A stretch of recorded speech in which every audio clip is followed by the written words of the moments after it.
ngayon ang gagawin natin ay kung paano i-preserve ang mga picture sa mga bote ng pabango.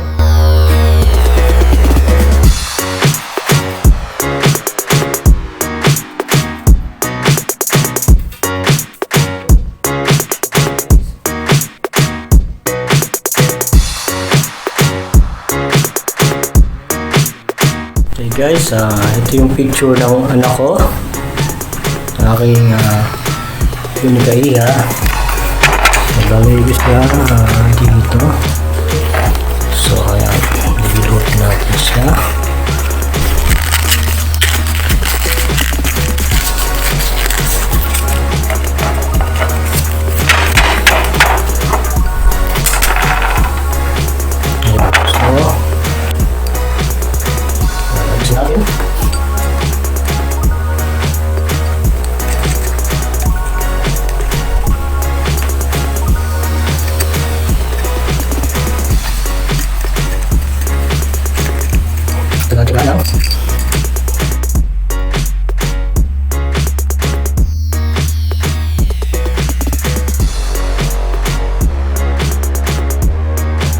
Picture namin mag-asawa. Ayan. Dito ko siya sumba. Para dito. Ayan. Lakas ng ulan. Lalagay ko naman ngayon ay ang picture naming mag-ama. Dito siya.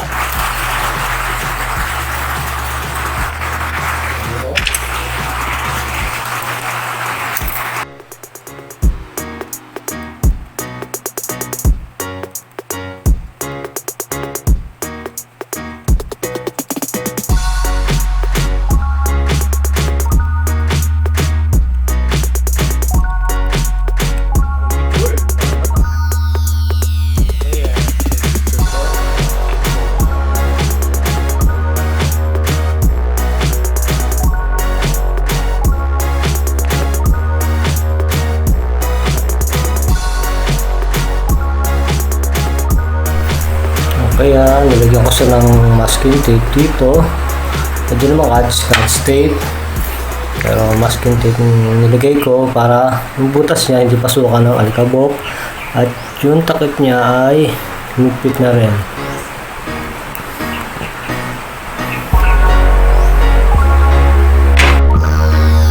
Okay mga ka-whitey, ito yung mga naipong kong bote ng pabango.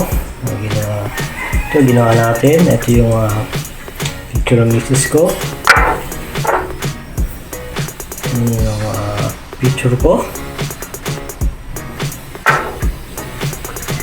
Ito yung picture ng anak ko.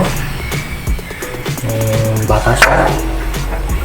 Ito yung picture ng nanay at tatay ko. Tapos ito yung picture namin mag-asawa nung kami ay kinasal.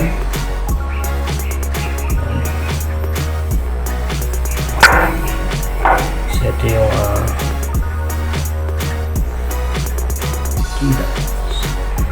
picture ng anak ko nung daycare siya. Yan, may bigtos ang spaghetti. Paboritong baon niya. Yung picture namin dalawa.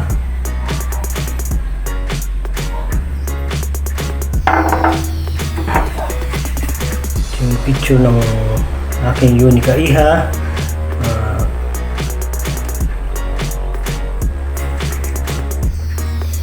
Nung umabay siya. So ito yung picture namin dalawa nung kami nagliligawan pa lang.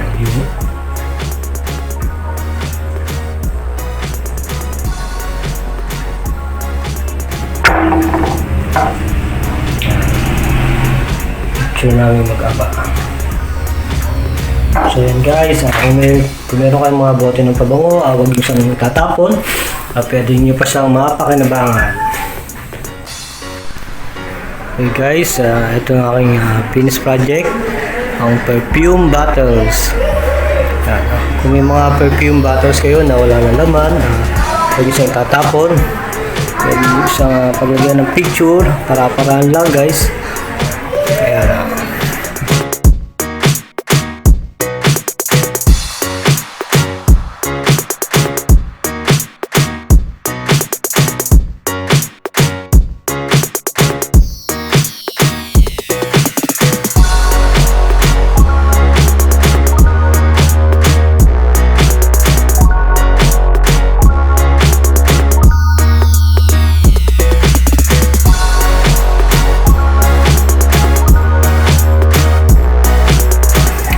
kung if you have perfume bottles, don't throw it away and pwede siyang gawing pan-display, diba?